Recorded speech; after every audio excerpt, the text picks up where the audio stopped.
Today we talk about toddler anxiety, loss of appetite in a toddler, and acne in the teen years.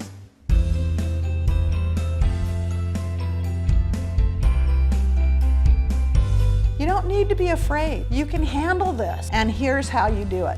The Ask Dr. Mom Show.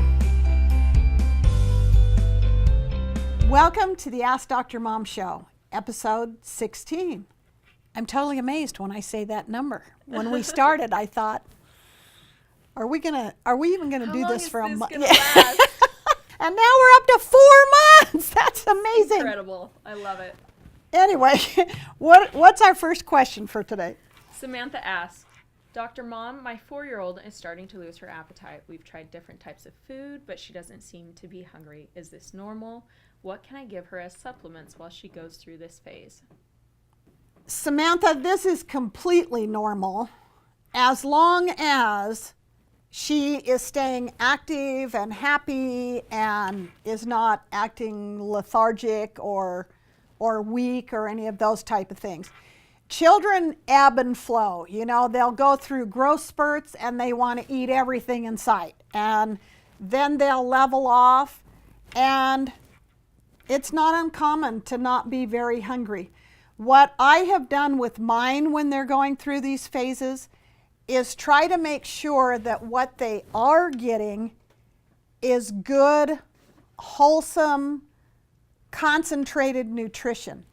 So things like fresh fruit that you can cut up and make cute or make fancy, make it look inviting so that they want to. Yeah. The other thing that I did with my kids, and I do now with my grandchildren, especially in the summertime, is we make green smoothies. And I know initially, if you're not used to that, the first reaction can be, ew. Because it's green. Because it's green and you're thinking kale and spinach and all that kind of stuff. But the way we do it for the young children is we take unsweetened pineapple juice, put it in a blender, and if you'll add ice, you can kind of get a slushy, icy out of it. So if you put your ice in, put some unsweetened pineapple juice in, throw a banana or two in there, and then I put a big spoonful of the Dr. Mom's green drink, 1 or 2 of those in there, and blend that up, and it tastes wonderful. They love it. And how old did Samantha say her daughter is? 4. 4?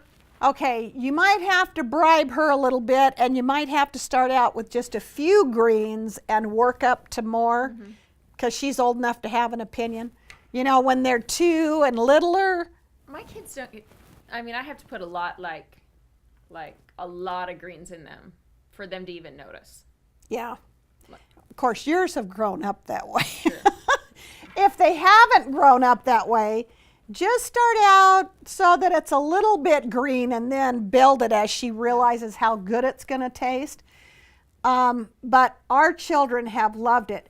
And with the Dr. Mom's green drink, the herbs that are in it, she's going to be getting her iron, her calcium, her proteins, her vitamin C. It's it's very concentrated nutrition. And so these are things that I would try, but as long as she's healthy and active, this is completely normal and I wouldn't be concerned about it. One thing my kids enjoy is I pour them into a popsicle mold and they'll eat them as popsicles. Oh, wonderful idea. Yeah. So either way, so if they don't finish it all, pour it in the popsicle mold. Freeze it and give them a popsicle. Oh, that's a brilliant idea. So. And doing that, you could, along with the green drink I just described, you could also do other things like blending up frozen berries and throwing the greens in with it. And then they could have a strawberry popsicle or a blueberry. That's wonderful. Okay, what do we have for question number 2? So Raquel asks, my 13-year-old son is starting to get a bad case of facial acne. I refuse to have him use toxic products to reduce the acne. Any suggestions on what to do? Raquel, the very first thing that I always recommend is diet, diet, diet. Clean up the diet. A lot of children this age are eating a lot of fast foods, they're eating junk foods, they're eating a lot of sugar, they're eating a lot of animal products. And so the very best thing that he can do is clean up his diet. Make the bulk of his diet fresh fruits, fresh vegetables, nuts, seeds, and stay away from the junk. From there, I really like to see them to get plenty of exercise where they're sweating out the toxins and keeping things moving, keeping the bowel moving. With acne, that's really important. You want to make sure that they're having at least one bowel movement a day. 2 or 3 is even better. You know, if you think about it, when we come into this world as a new baby, we used to joke all the time when I'd nurse you get the baby up, you change the diaper. You nurse the baby, they fill the diaper, so you change it again. Yeah. And so we used to always joke, in with the new, out with the old. Right. Well, we should still work that way, meaning that if we're eating 3 meals a day, we should be having 2 to 3 bowel movements a day so that we're constantly moving out those toxins. So if he increases his fresh fruits and vegetables, and he's getting enough fresh water to drink a day, for a young man probably means about 1 gallon of water per day. Sure. So if he's getting enough fresh water, enough fruits and vegetables, the bowel is and enough exercise, then that bowel is automatically going to move the way it should. The next thing that I did with my teenagers is I would make up 1 gallon of fresh red raspberry leaf tea in the morning and then put it in the fridge and have them drink iced tea throughout the day, because this will help balance out some of the hormones, and it will help to move out toxins. The other thing that we have had a lot of testimonials come back on is the facial clear formula. And if they're having a severe outbreak of acne, I would probably do about 4 of those 4 times a day initially, until the problem starts to resolve itself, and then you can kind of back off of it a little bit. But I've had several testimonials come in where people are having excellent results with their teenagers using the facial clear.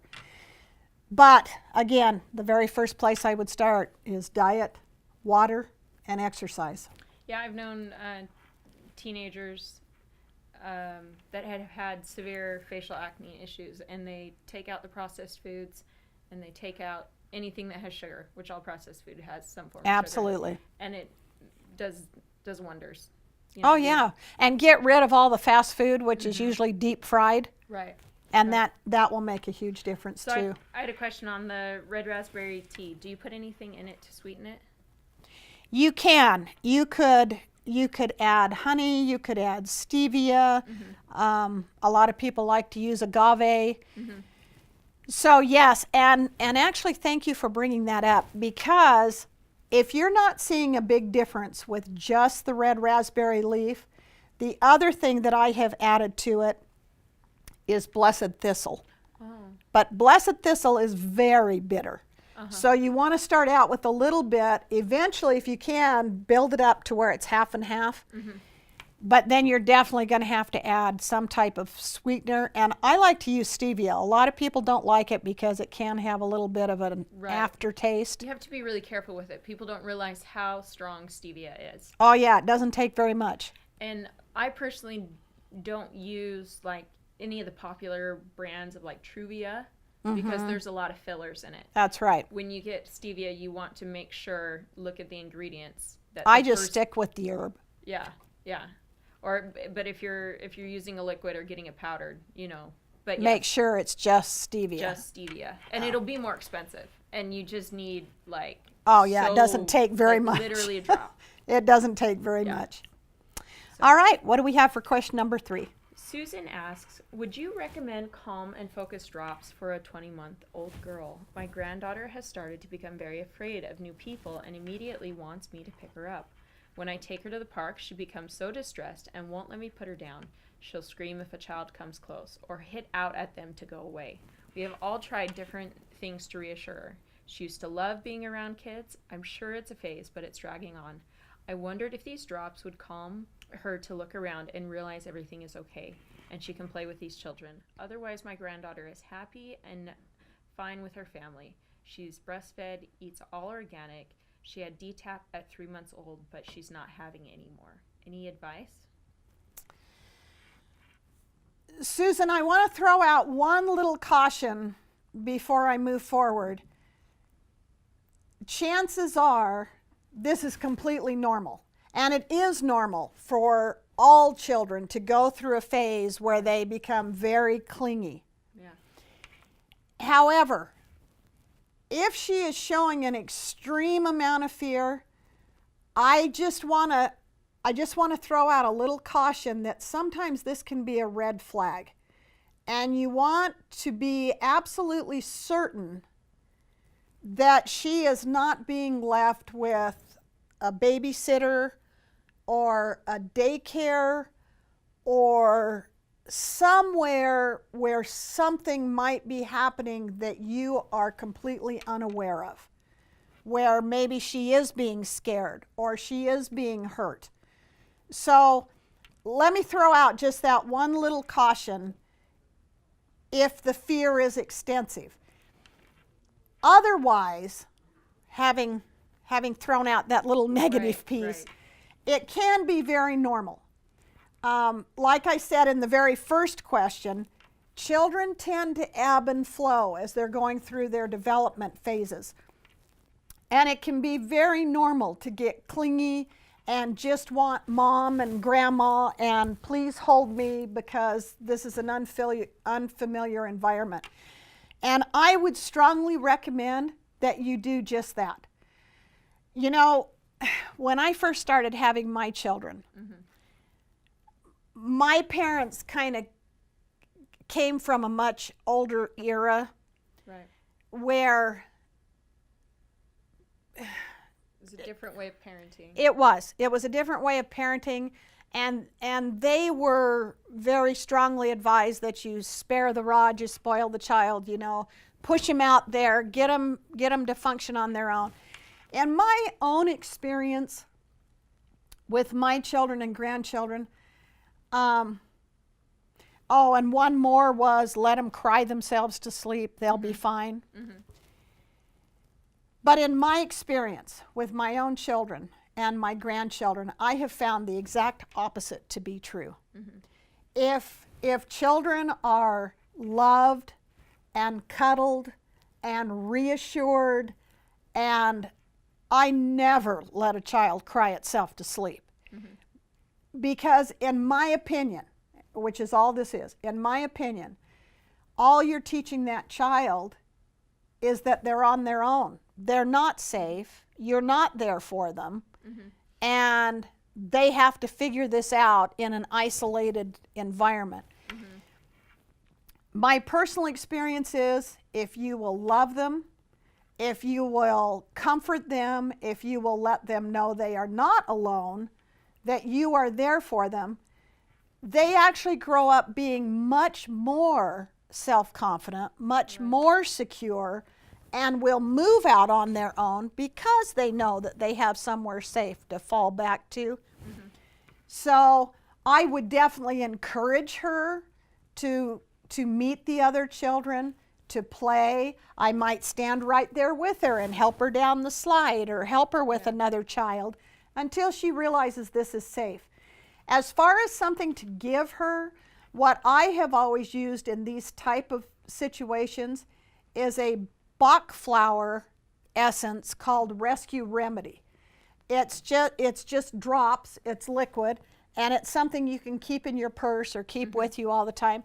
I used to use it in my midwife practice when women would be going into transition and sometimes get panicky and think, I can't do this, I'm scared. In an anxious or stressful situation. Right, and you just put a few drops either on the tongue or under the tongue, and it has a very calming effect.